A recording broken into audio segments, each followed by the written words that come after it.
Welcome to the Lowland Catchup. It's myself, Chris, and it's only myself today. It's going to be obviously a quick one, considering the weather beat every game bar 3. We'll start with the game of the week. It was a late call on this one. I did think the weather would play a factor in the weekend's fixtures. Gallifreydine Rovers versus Caledonian Braves at the Netherdale. Gala hadn't been that great at the Netherdale, was their second home win out of 8 this season in the league. Xander Murray struck first in the 27th minute. It was a ball over, really static from the Cali defence, and he sort of ran through and tucked it away. And it was 2-0 6 minutes later on the 33rd minute as a slack pass saw Alexander Murray basically steam through again to make it 2. That was half time. Xander Murray did have a chance in the second half to get his hat trick and put Gallifreydine Rovers 3-0 up, but he did miss a penalty. They did get the 3-0 advantage on the 79th minute with Kelly extending their lead. And it looked pretty much all over and settled for Caledonian Braves, but Ross McNeil did get a consolation for them in around the 80th minute. We'll hear from Ricky Waddle with Roy Campbell. It was a disappointing 3-1 defeat, and I think this was one of the first defeats that the result was actually matched the performance as well. Yeah, exactly that. We didn't deserve to come down here and win, even if we came and snatched a draw, which was looking unlikely. We had a couple of flashes in the second half, a few changes that we made, done okay, but didn't deserve. Not enough. It's not enough today at all. So well done to Gala for the win. They deserved it. Yeah, like you said, I think Gala were fantastic today, especially. I think we were good for the first 10, maybe the last 10 minutes, but the majority of the game I thought Gala were a great side to watch. Yeah, first 10 we had a good opportunity with Ben over the top.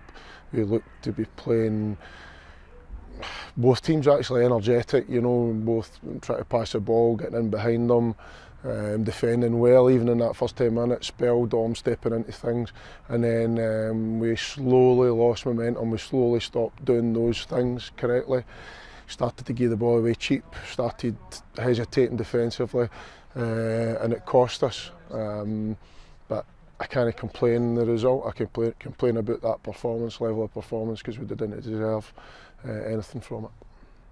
One thing that we've tried to, we don't like talking about, but it was the man of the goals again today. I think there was a couple of defensive mistakes, especially for the second. Listen, see when we're talking about man of the goals, you look at any goals and you can criticise players individually, you can criticise this and that. It's the easiest thing to do, is say he's at fault, he's at fault, he's at fault. We're all at fault. I'm at fault, they're at fault. It's my shape, my team, my players. They've got to go out and do better, 100%. So it's the easiest thing in the world, like I say, to criticise an individual player for a mistake. Players make mistakes, but collectively we've got to take responsibility for that performance. Collectively we've got to take responsibility for those mistakes, and it happens in football. You've got to move on swiftly, and you've got to make sure you work hard. And if they're not doing it, if that player isn't doing it, then it's quite simple. You try and get better players round about to go and help that situation out. You changed the shape at half time from the 3 to the 4 at the back. What was your thinking going into that? I wanted to play a 3 at the back because it kind of suited the players that we had. Like I said to you before the game, it would have given us energy in the wider areas, and it did. But we ended up getting pinned back because we couldn't keep the ball. That shape works well when we're dominating the ball, basically trying to get through, and we did for 10 minutes. But you can't play for 10 minutes and expect to win the game. So I changed it. Again, we don't have a natural left back who, at that point, probably unfair on Kyle, but a left back who'll go and get forward a lot as well. So that's when I would put Kyle in there. But I changed it to a 4 to try and really just match up with him in the middle of the park, give us a threat up the park, and it was better, but still not good enough. Obviously, I want to thank Ricky Waddle and Roy Campbell there for that interview. Yeah, I did mention that I felt that Caledonian Braves' defence was static. I've kind of been a wee bit critical of them lately, not mentioning the players' mistakes, obviously, because it's not in our sort of interest to do that. And it is. Ricky was spot on with his interview there. It's a fantastic win. We can't take anything away from Gala. They were the better team on the day. I wouldn't be too concerned with Cali Braves. Obviously, they know they've got issues defensively that has cost them quite dearly this season, but it's something Ricky and the boys will be working on. We'll move on to Cumbernauld Colts versus Dalbeattie Star at Broadwood. Both of these teams coming into this game not on the best of form. I don't think either of them had a win for a while. And Cumbernauld Colts really energised and started early. 2 minutes in, Richard Kirwan forces the ball home from Max Ashmore corner. Max had been out injured for a few months. It's good to see him back in the last month or so.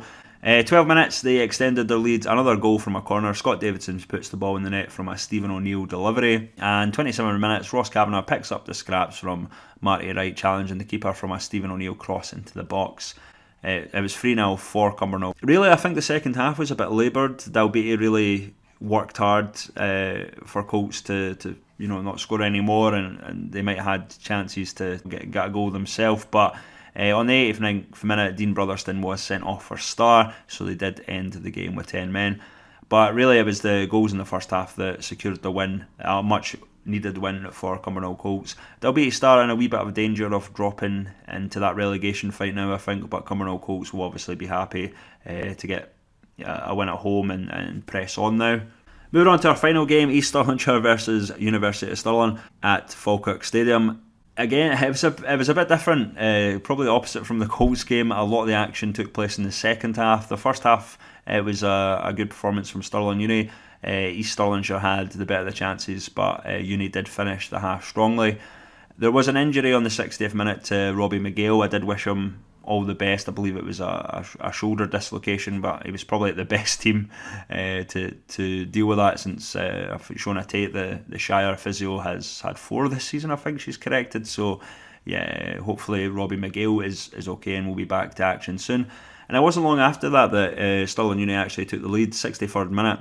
Great work from Kieran Hall on the right.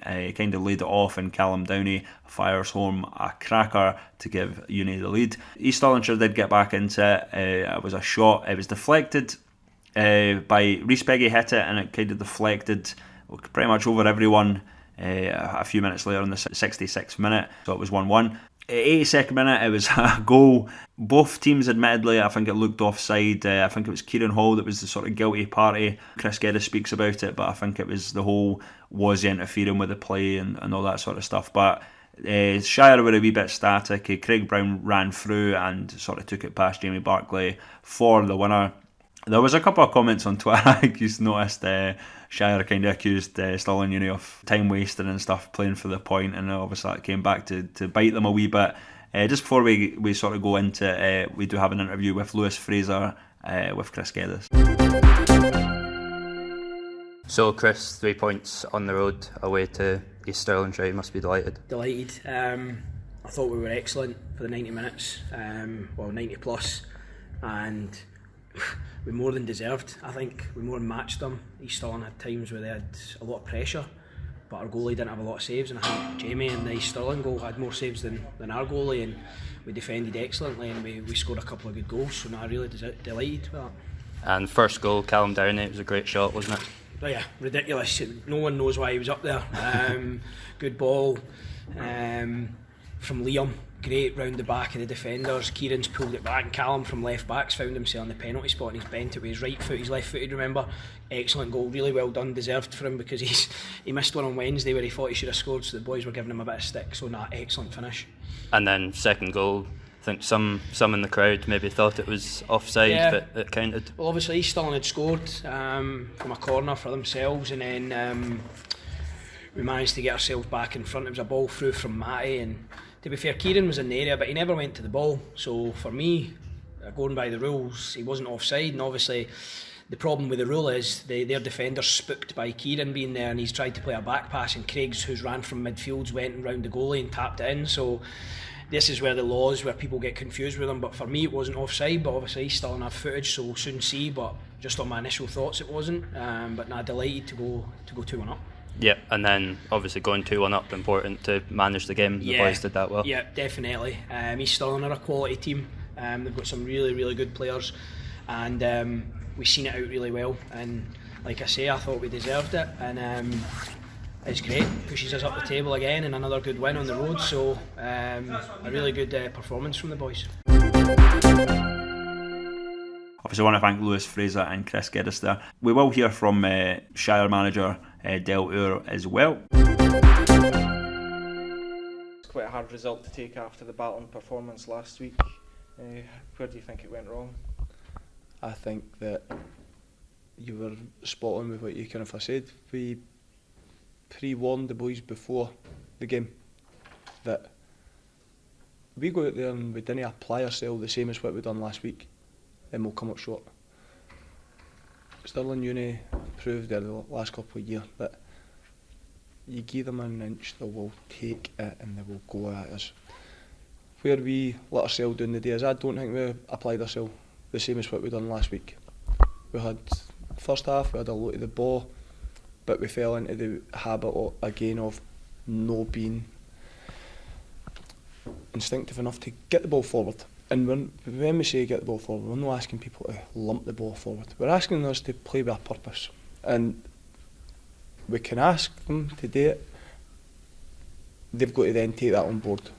For me, as we've explained to them before the game, half time and after the game there, they've got to take responsibility on that part to get and play with a purpose. And when you play too slow, we then allow the other team to get back in and sit in. And it's very hard to then break down.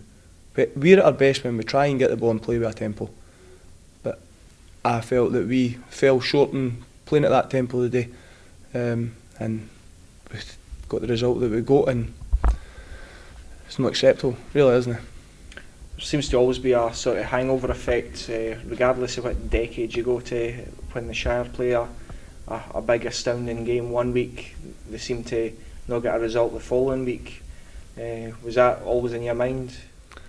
I think that when you have a performance, the performance last week was pleasing because I felt that we showed a hunger and a desire, and I just felt that we didn't quite match their hunger and desire today, which is disappointing, especially when last week was a benchmark for the standard that they need to reach as individuals through there. And player for player, they've got the same, if no more ability than people in this league. But we didn't apply ourselves, in my opinion, as a team today. That's where we fell short. Do you think we let ourselves down at that offside decision that went against us late on? I think that the ref will tell you that, or the linesman, whoever it was, that the boy was onside at the first. He was offside. There's no advantage to us when our player's facing his own goal and plays a pass. Now the pass was slack, but it's that boy that's then put it in the back of the net. Things go for you. Sometimes they go against you. That isn't the only reason. We had plenty of chances to go and create, be a bit more assertive, win our tackles throughout the game. We were sloppy at times and we got punished for mistakes that we made. We didn't punish enough teams' mistakes at the other end of the park. Obviously, thanks to the clubs for them interviews there. It's obviously good to get a bit of reaction other than us just talking about the games. Yeah, a fantastic win for University of Stirling. Obviously, Shire will be a wee bit disappointed given how well they played against Kelty, a game that I saw, and I was very impressed with them. It was probably one of the better games I've seen Shire in terms of determination and stuff. But I think it was talked about in the interview, but I think they did have a wee bit of a hangover. They gave so much for in the Kelty game, and obviously it's maybe affected them a wee bit. There is a wee bit, and I can understand it. People that support maybe the bigger clubs like the Keltys, the Shires, and whatnot. But I think we've got to remember that teams like Stirling Uni have pulled off some really good results against bigger teams over the seasons, and I don't think they should be looked down upon. I did see some comments which, frankly, I think it's a wee bit of ignorance to the league. Stirling Uni are, they're there where they are on merit. They've picked off some really good teams and really good results. So I think people just need to remember that they might be a uni team, but they're still a decent team at the end of the day. So I did say it was going to be a quick one. We'll move on to next weekend's fixtures. We'll start off with Gretna 2008 versus Berwick Rangers at Raydale Park. Obviously a one. I think Berwick are a wee bit clear in terms of the relegation fight, but Gretna have been fantastic, and I think I I'm thinking a draw on that one, to be honest, but Gretna will be obviously eager to get out that relegation 4 and maybe catch up with the likes of Berwick Rangers and Gala, but for me I think it's going to be a draw. Gallifreydine Rovers versus Kelty Hearts at the Netherdale. Gala obviously picking up their second win at the Netherdale against Cali Braves. Kelty, obviously they never played, but get back to winning ways after that draw with Shire at the previous week. I was at the game last season at the Netherdale, and I think Kelty won 1-0. It was pretty much just a tight game, not a lot in it. Depending on the weather, I'm expecting something similar to what we had last season. I think it will be a closer game than it was at New Central Park. Obviously, there's a weather warning for Gretna versus Berwick Rangers too. We'll have to sort of keep an eye on it. University of Stirling versus Spartans at Forthbank Stadium. University of Stirling, I kind of touched on it there when I was speaking about the result, but they did beat Spartans 3-2 in the South Challenge Cup at Ainsley Park in October. Spartans had been on a wee bit of better form before their defeats to BSC and rivals Civil Service Strollers, so I don't know about that one. I think I would give Stirling Uni, having seen them a wee bit recently, probably the advantage of being at home, and I think they'll be eager to get another result against one of the traditionally the bigger teams in the Lowland League. So that is only 3 Lowland League fixtures, kind of similar to this week, but we do have Scottish Cup action. Obviously Bonnyrigg Rose versus Clyde at New Dundas Park. Clyde are 7th in League 1. BSC did beat East Fife of League 1, who are in a higher position, so I'm hoping that Bonnyrigg can maybe get a result against Clyde, especially being at home. They've obviously sold out all their tickets, fantastic from the club. Let's hope that they can get a result, certainly for the Lowland League and non-league as a whole. It would be brilliant to see them get through. And on to our final William Hill Scottish Cup game. 2 teams we know very well, obviously East Kilbride versus BSC Glasgow at K Park. East Kilbride have been brilliant under Jim Patterson. BSC Glasgow, obviously, they want to bounce back from that defeat against Bonnyrigg Rose. Both teams didn't play this week, so a bit of a break for them. I don't know, because East Kilbride have been a wee bit hit or miss at K Park. I think it's been better since Jim Patterson's came in, but it's a tough one to call for myself. I'm sure Derek obviously follows BSC. He'd probably favour BSC, but I'm not sure myself. I think it could be a replay, actually. I don't think either teams would love that, but I think it could be a replay. But certainly, I think going on form recently, I think East Kilbride might have the advantage a wee bit, especially being at home. But we'll wait and see. So that was probably the shortest catch-up ever, guys. Appreciate all the support as always, and we will be back for next week to cover the 5 games. Normally there is going to be something with myself with Pure Football, I think, out this week or next. I'm not 100% sure. I'll keep you updated on that. It's going to be about the Lowland League. I'm not saying too much because obviously I'm not really in control of the questions asked, as it's not our pod, so I'll let you know, and hopefully he's listening. Appreciate all the support as always. Thanks to the players, the gaffers, the clubs, people like George Fraser, the league, for all their support. We'll see you soon.